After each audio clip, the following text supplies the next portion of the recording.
Olá, muito bem-vindo a esse vídeo.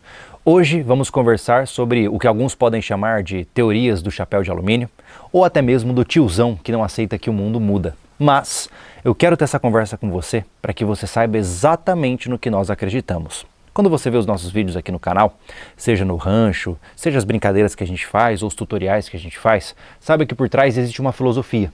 E eu não quero que você se sinta enganado. Então, hoje vamos sentar aqui, eu vou te explicar exatamente no que acreditamos e como acreditamos e também o que nós pretendemos fazer a partir daí, certo? Bom, começarei com a frase categórica.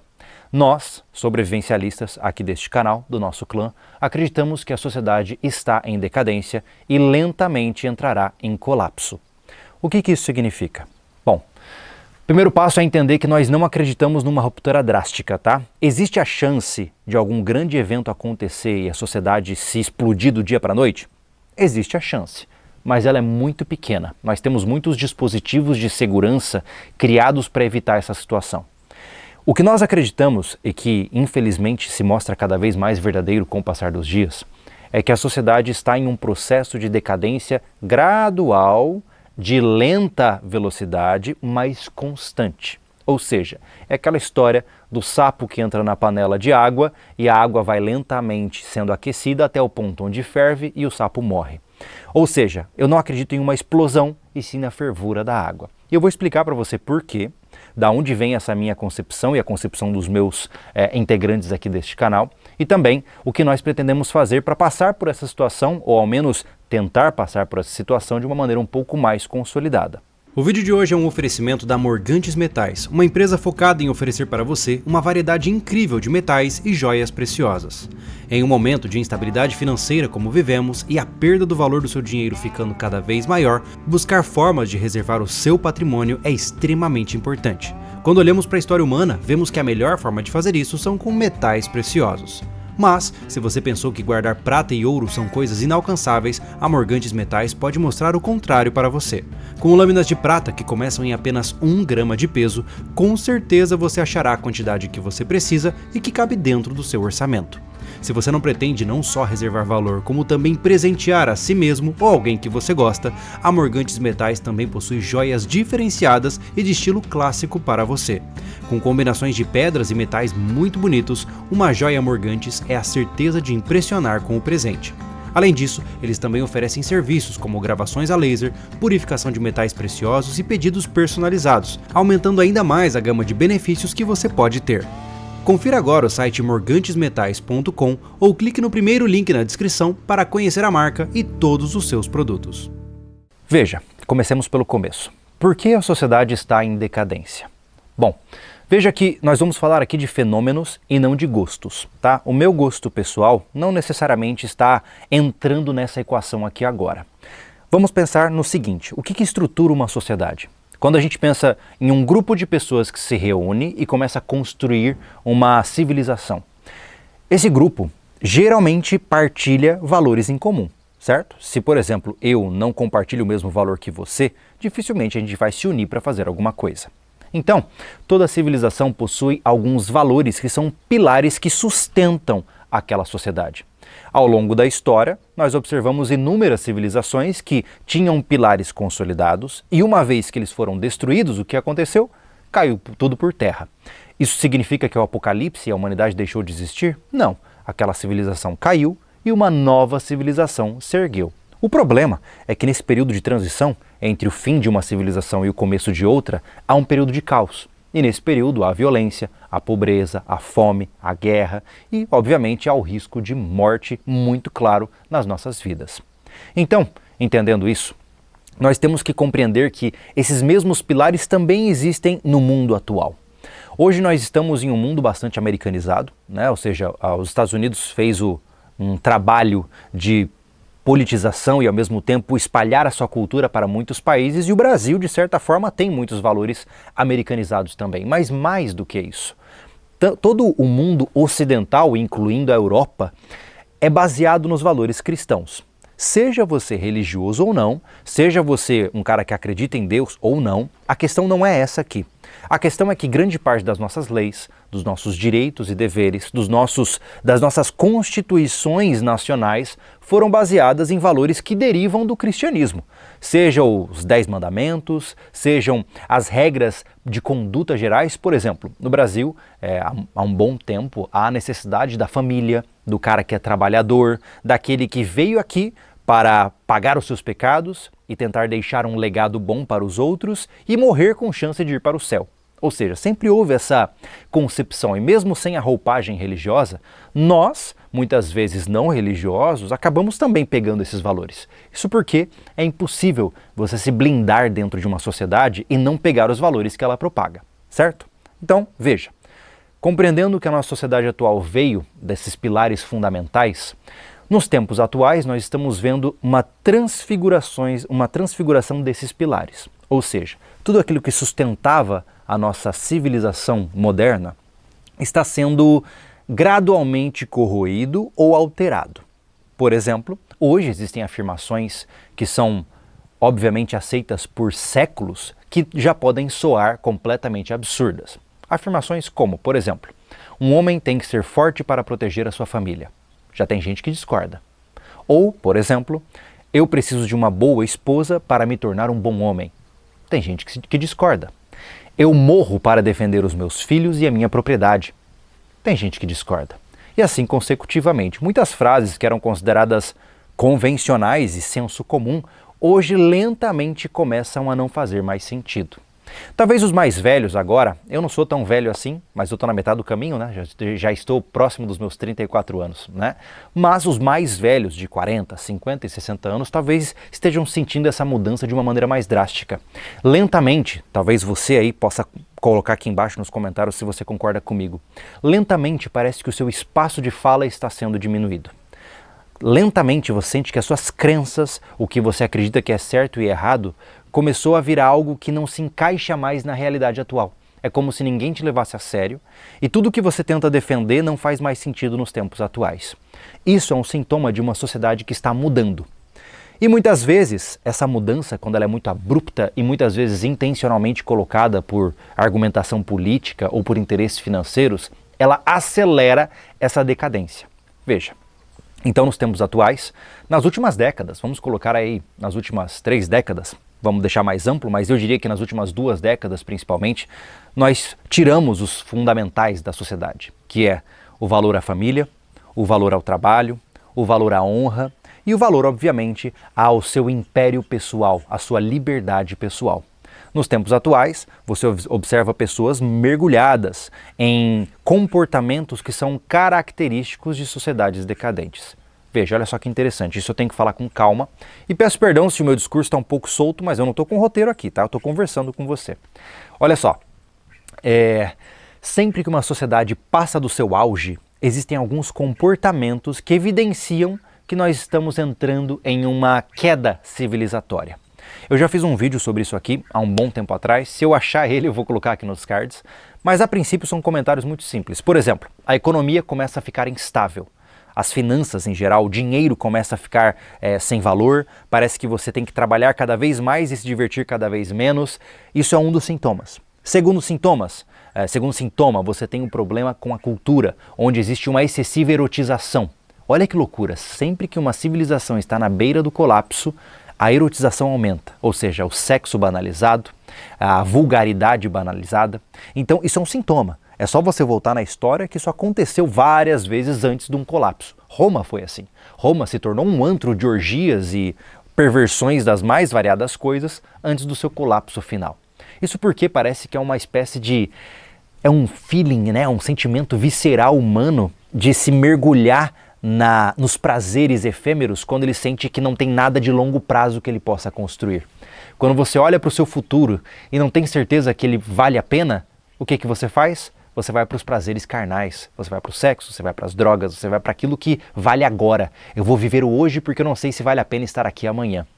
Esse pensamento mais nihilista, ele é característico de sociedades que já perderam parte do seu propósito. E eu acredito verdadeiramente que nós estamos vendo em um mundo onde o propósito já está cada vez mais fraco. Cada vez você encontra mais e mais e mais pessoas que não sabem por que estão vivas, que não sabem por que estão respirando e não têm uma batalha para lutar. Elas simplesmente seguem a onda, né? Elas seguem a próxima dancinha do TikTok, elas seguem o próximo trend político onde elas vão xingar alguém para se sentir melhor e assim consecutivamente. Então esse cenário, ele acaba gerando problemas, porque como eu disse, você vai corroendo os pilares da sociedade. Você vai, né? Imagina que você tem uma colher, tá? E você vai lá no pilar devagarzinho corroendo. Eventualmente, essa corrosão será grande demais. E aí o que acontecerá? Você terá uma queda, ou seja, aquela estrutura toda vai ceder. E essa queda, infelizmente, ela já aconteceu ao longo da história por diversas vezes. Mas, como eu disse, o problema é que nós, eu e você, talvez quem esteja assistindo agora, nós estamos no período pré-queda. Isso significa que a gente está na porta do avião, sem paraquedas, preparado para pular. A gente não queria estar aqui. Né? Muitos de vocês talvez quisessem estar na década de 60, né? Da década de 30, onde você tinha ainda uma certa constância nas coisas. Né? Hoje nós estamos no furacão. E aí, fica a pergunta, né? Será que você merece isso? Eu não sei, não existe muita justiça quando falamos de processos civilizatórios. Mas uma coisa é certa. Uma vez conhecendo isso e sabendo que você está nessa situação, a sua única opção é decidir se você vai resistir ou não.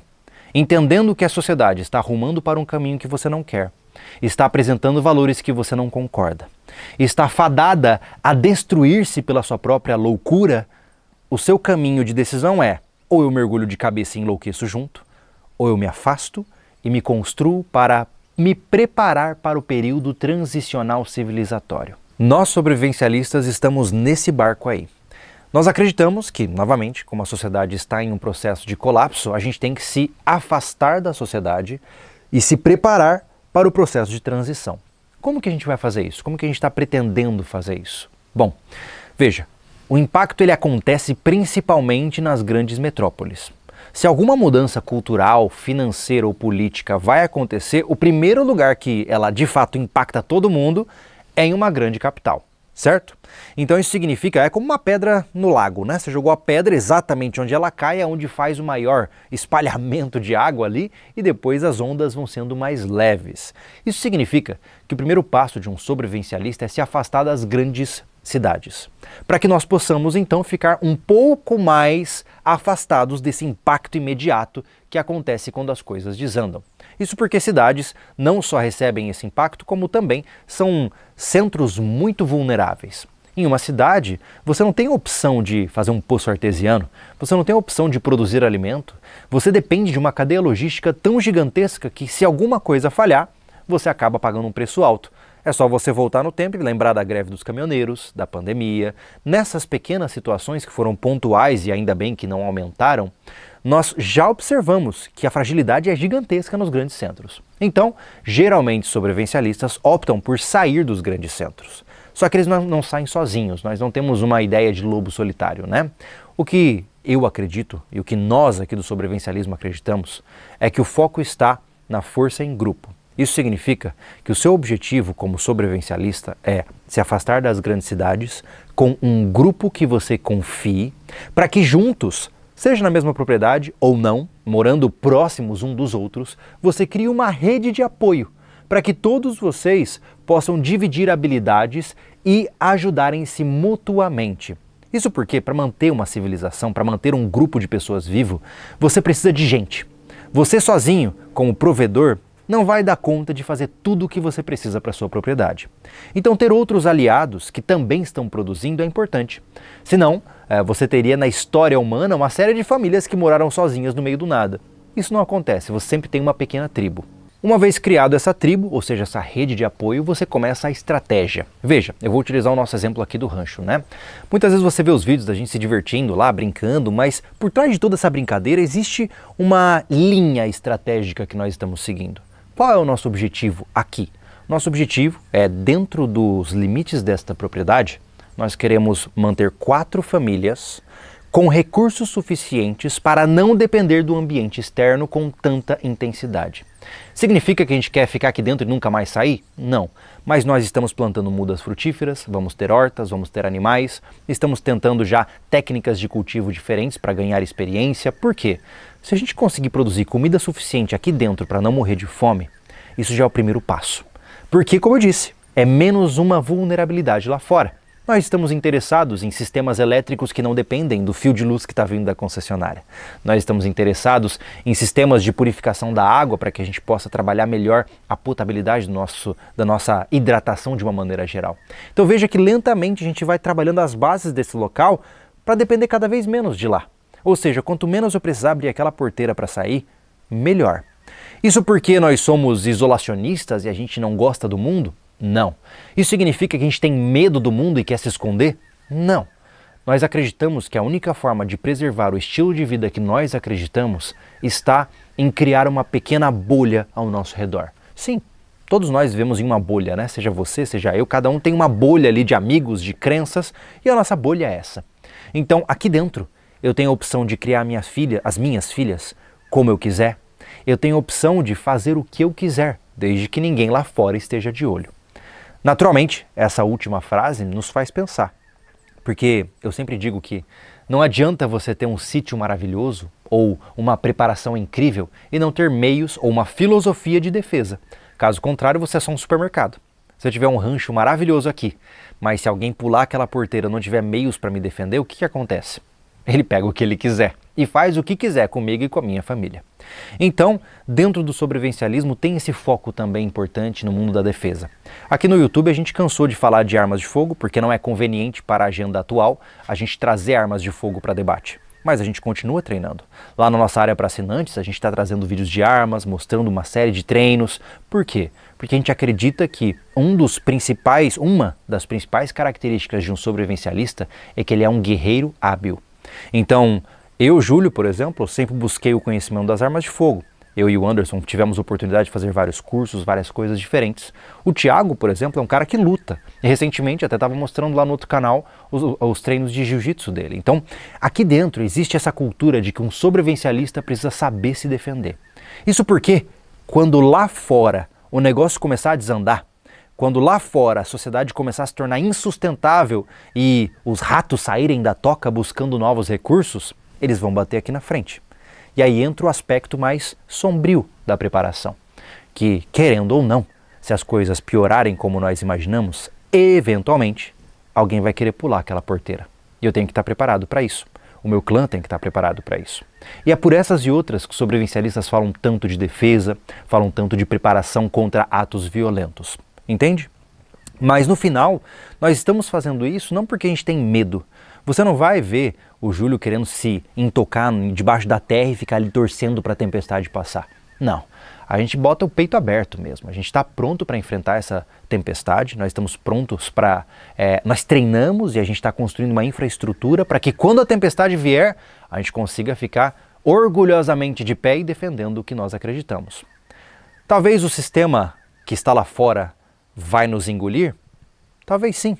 Mas dizem que um dos grandes, eu acho que um dos grandes privilégios de um homem é saber como ele quer morrer. E se a gente puder morrer defendendo o que a gente acredita, já é um bom caminho.